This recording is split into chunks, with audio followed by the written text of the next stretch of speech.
But what I should have been doing was pulling that out first. Even though it's unplugged, always making as safe as possible. Okay, thanks. This is the whole carriage release. You pull it forward like this, and you can swing the head. And back there you'll get a degree, sort of degree. You need to know exactly where you want to go. When you want to lock it, push it that way, and it stays.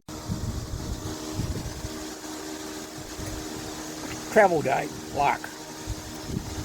Locks, loosens, and you'll notice I have it so that it falls back that way on its own. Spinning the head, you have to loosen this up, and then there's a little trip lever over here, and she'll swing over and show it to you.